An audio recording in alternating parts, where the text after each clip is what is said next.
샬롬. 자, 오늘은 이제 말씀 묵상 Q&A 시간입니다. 오늘 우리에게 주시는 우리가 묵상할 말씀이 요한복음 19장 17절에서 27절 말씀입니다. 말씀 묵상을 돕기 위해서 질문하고 그 질문에 대답하는 말씀 묵상 Q&A 시간입니다. 자, 오늘 첫 번째 질문은 본문에서 17절 18절에서 예수님께서 십자가에 못 박혀 죽으신 사건을 말씀하시는데 십자가에 못 박혀 죽으신 예수님의 사건은 어떤 의미인가? 라는 질문을 해봤습니다. 자, 17절 18절 보면 그들이 예수를 맡으며 예수께서 자기의 십자가를 지시고 해골이라는 곳에 나가시니 그들이 거기서 예수를 십자가에 못 박을세 다른 두 사람도 그와 함께 좌우편에 못 박으니 예수는 가운데 있더라. 그렇게 말씀합니다. 이 구절에서 예수님이 십자가에 못 박혀 죽으신 사건은 단순한 처형 사건이 아닙니다. 이 사건은 죄인을 대신한 대속의 사건이며 하나님의 구원 계획이 성취되는 사건이고 왕 되신 예수님의 영광이 역설적으로 드러나는 사건입니다. 겉으로 보면 패배처럼 보입니다. 하지만 요한복음은 십자가를 패배의 끝으로 그리지 않고 구원의 완성과 영광의 시작으로 보여줍니다. 쉽게 말해서 세상은 예수님을 죽였다고 생각했지만 하나님은 그 십자가를 통해서 죄인을 살리셨습니다. 참 아이러니한 그런 내용입니다. 세상은 끝났다 했는데 예수님은 이제 시작이다 라고 하신 그런 의미입니다. 예수님의 십자가는 대속의 죽음을 의미합니다. 이것은 가장 중요한 의미인데 예수님은 자기 죄 때문에 죽으신 것이 아니라 우리 죄 때문에 죽으셨습니다. 성경은 분명히 이야기합니다. 이사야 53장 5절에 보면 그가 찔림은 우리의 허물 때문이요 그가 상함은 우리의 죄악 때문이라 라고 말씀합니다. 이사야 53장 6절에도 보면 여호와께서는 우리 모두의 죄악을 그에게 담당시키셨도다 라고 말씀합니다.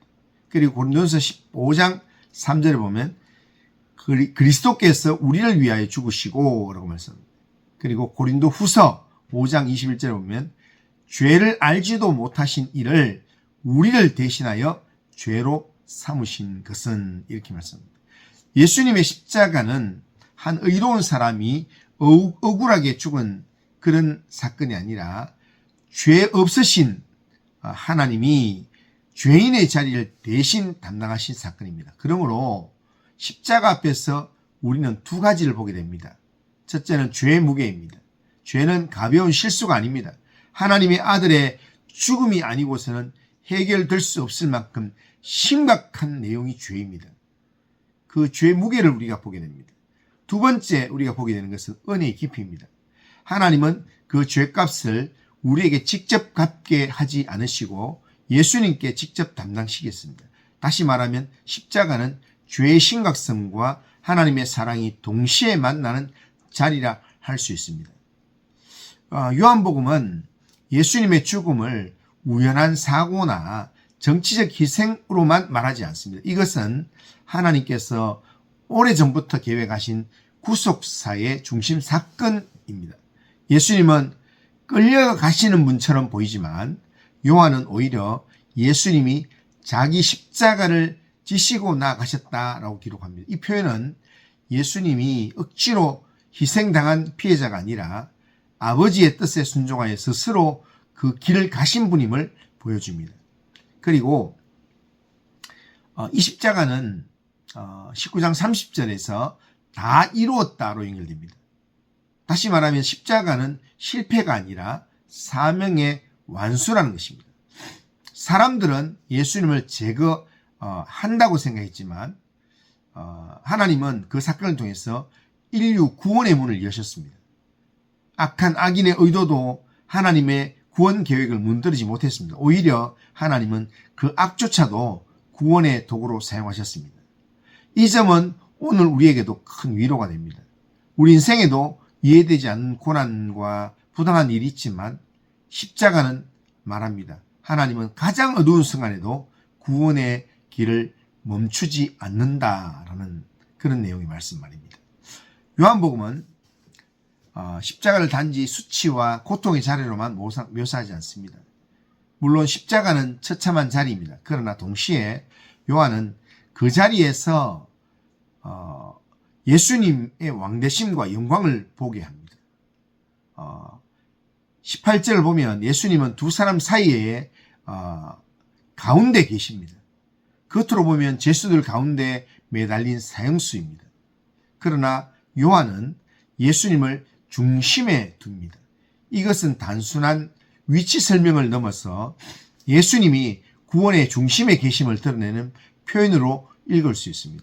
십자가는 세상이 보기에 패배의 자리였지만 실제로 예수님의 순종이 끝까지 드러난 자리이면서 사단의 권세가 결정적으로 흔들린 자리입니다. 그러므로 십자가는 수치 같지만 영광이고 약한 같지만 능력이고 죽음 같지만 승리입니다. 하나님 나라의 방식은 늘 이렇습니다. 높아짐으로 이긴 것이 아니라 낮아짐으로 이기십니다.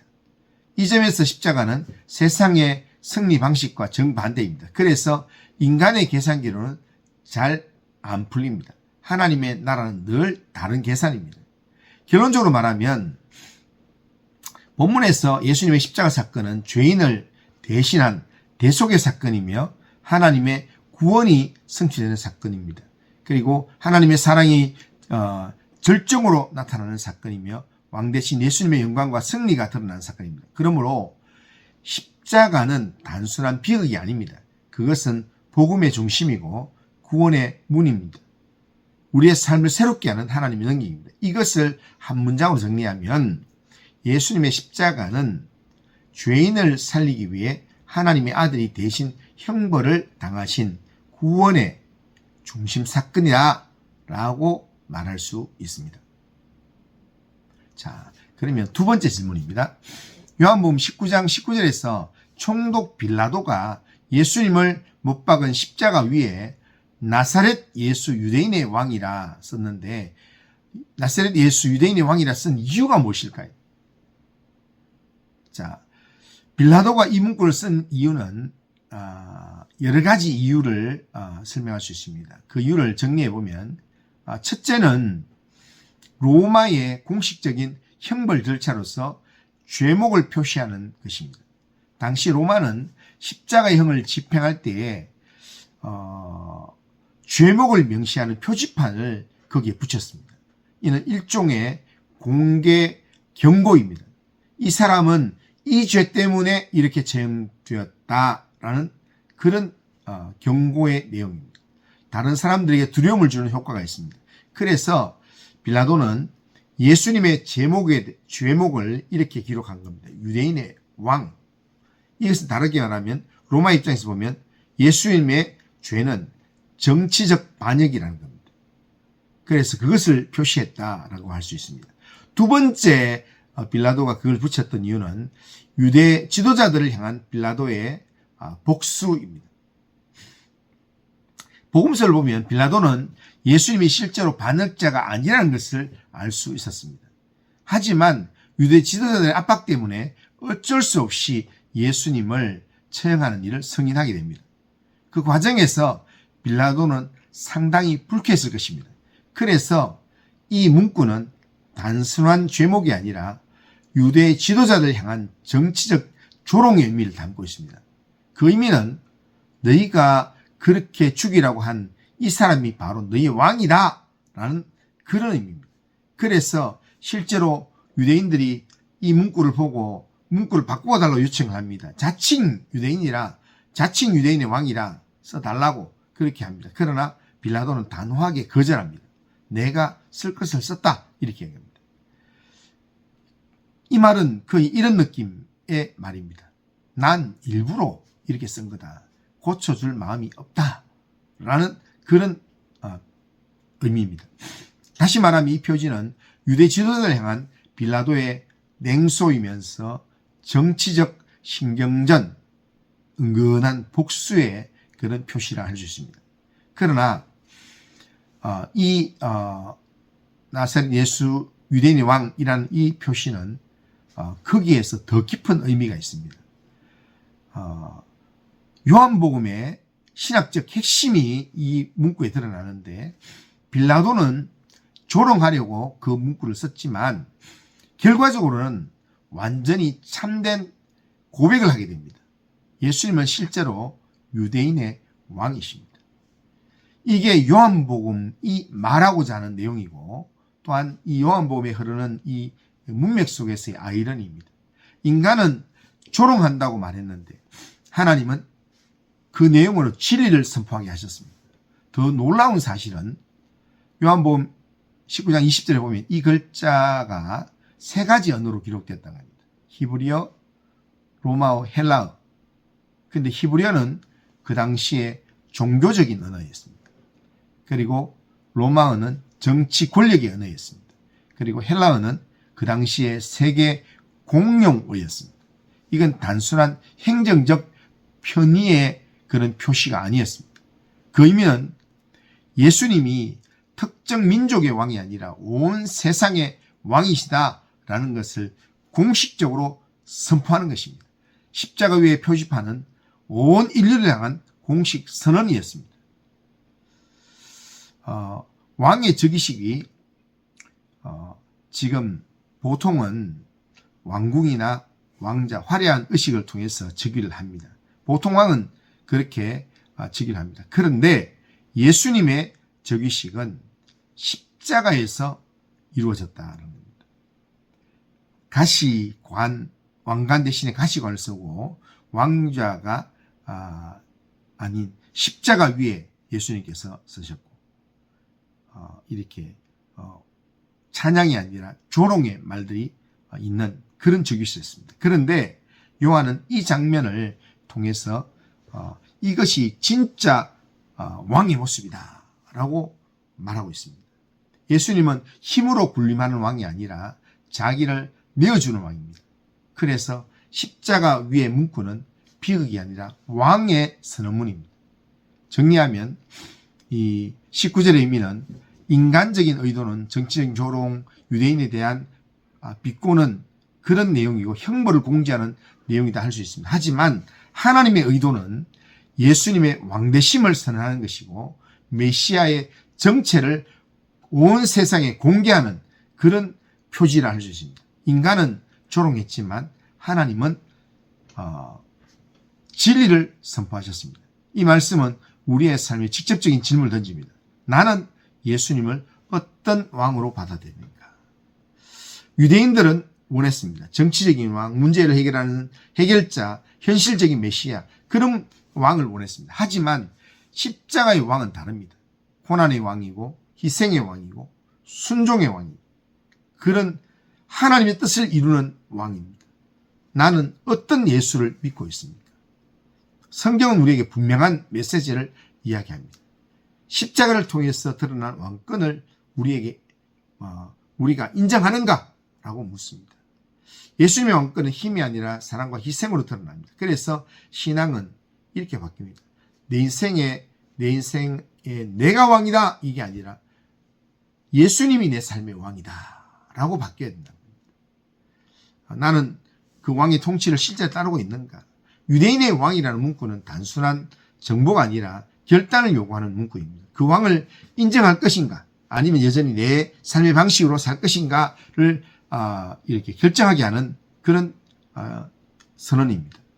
결론적으로 정리하면 빌라도가 쓴 유대인의 왕이라는 문구는 겉으로는 조롱과 정치적 표현이지만 실제로는 하나님이 선포하신 진리의 선언입니다. 십자가 위에서 예수님은 패배한 사람이 아니라 왕으로 선포되신 하나님의 아들이십니다. 즉 십자가 위의 표지판은 인간의 조롱이 아니라 하나님이 세상에 선포하신 왕의 선언문이다 라고 할 수 있습니다.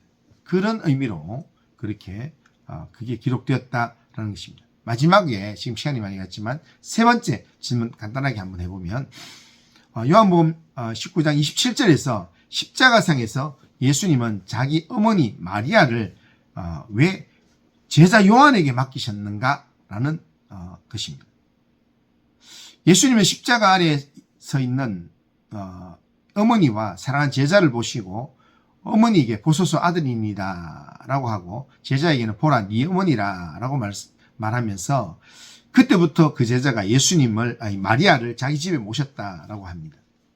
이 장면은 단순한 작별 인사의 내용이 아니라 실제적인 보호와 돌봄의 위탁 내용입니다. 왜 예수님께서 제자에게 이렇게 말씀하셨는가? 가장 강력한 이유는 예수님의 육신의 형제들이 아직 믿음 안에 있지 않았기 때문이다 라고 할 수 있습니다. 요한복음은 예수님 형제들에 대해서 그 형제들까지도 예수를 믿지 아니하더라 라고 직접적으로 말하고 있습니다. 그래서 많은 해석자들은 예수님이 단순히 혈연 순서로만 보신 것이 아니라 그 순간 가장 신실하게 곁에 서 있고 믿음으로 책임질 수 있는 사람에게 예수님을 맡기셨다라고 보는 겁니다. 십자가 현장에는 사랑하시는 제자가 서 있었습니다. 하지만 형제들이 그 자리에 있었다는 기록은 없습니다. 이 점을 종합하면 예수님이 요한에게 맡기신 것은 혈연 무시의 내용이 아니라 신앙과 실제적인 돌봄을 고려해서 보이는 제자에게 위탁한 내용으로 해석을 하는 겁니다. 이 해석이 가장 자연스럽습니다. 누가 실제로 곁에 있었는가 그것도 중요합니다. 본문은 예수님의 어머니와 사랑하는 제자가 십자가 곁에 서 있었다고 분명히 보여줍니다. 예수님은 죽음의 순간에 추상적인 원칙이 아니라 지금 눈앞에 있는 사람에게 어머니를 맡깁니다. 다시 말해서 이 장면은 가족 제도의 해체가 아니라 가장 긴박한 순간에 가장 책임있게 감당할 수 있는 사람에게 맡기신 행동입니다. 목회적으로 말하면 가족관계는 호족 등본만으로 굴러가지 않고 결국 곁에 서 있는 책임있는 관계로 드러난다는 겁니다. 자, 그리고 영적 가족의 질서를 보여주는 의미도 있습니다. 요한복음 전체에서 예수님은 혈연만이 아니라 믿음으로 맺어진 새 공동체를 중요하게 드러내십니다. 이 장면에서 예수님은 어머니와 제자를 새로운 관계로 묶어주십니다. 이것은 단지 요한이 마리아를 부양했다는 차원을 넘어서 십자가 아래에서 새로운 언약 공동체가 형성되는 상징적 장면으로도 읽힙니다. 다시 말하면 예수님의 죽음은 흩어짐이 아니라 오히려 새로운 가족을 세우는 사건이라는 겁니다. 오늘 본문 자체가 이때부터 그 제자가 마리아를 자기 집에 모셨다라고 기록하는 점은 이 위탁이 말뿐 아니라 공동체적 현실로 이어졌음을 보여주고 있습니다. 그렇다면 육신의 동생들이 있었는데도 라는 질문은 어떻게 봐야 합니까? 육신의 동생이 있는데도 왜? 이렇게 질문해보면 이 대목에서 우리 두 가지 전통이 있습니다. 첫째는 개신교에서 흔하게 우리가 택하는 해석입니다. 예수님의 형제들은 실제 형제들이었지만 적어도 공생 중에는 믿지 않았고 십자가 현장에도 보이지 않았기 때문에 예수님께서 제자 요한에게 맡기셨다는 설명입니다. 이 해석은 요한복음 7장이나 요한복음 19장 25절에서 27절을 자연스럽게 연결하는 내용이라 할 수 있습니다. 자, 두 번째는 가톨릭 전통의 해석입니다. 예수님의 형제를 친동생이 아니라 친족이나 가까운 가족 범주로 이해한다는 겁니다. 가톨릭은 마리아에게 예수님 외에 다른 아들이 없다고 그렇게 주장합니다. 그래서 마리아를 요한에 맡긴 장면이 오히려 마리아에게 다른 자녀가 없었다는 정황이 된다라는 그런 내용으로 그렇게 주장을 한다는 겁니다. 이 견해는 마리아의 이해에 대한 기반하에서 해석하는 그런 내용이라 할 수 있습니다. 중요한 점은 어느 쪽을 택하든 본문이 강조하는 핵심은 크게 달라지지 않는다는 것입니다. 예수님은 마지막 순간까지 어머니를 돌보셨고 그 돌보심을 신실한 제자에게 구체적으로 연결하셨다는 것입니다. 십자가의 극심한 고통 가운데서도 예수님은 자기의 고통에만 잠기지 않으시고 어머니를 돌보십니다. 이것은 예수님의 인성과 요성 그리고 끝까지 책임지시는 사랑을 보여줍니다. 동시에 그 사랑은 단순한 개인 윤리에 머물지 않고 제자를 통해 공동체적 돌봄으로 이어집니다.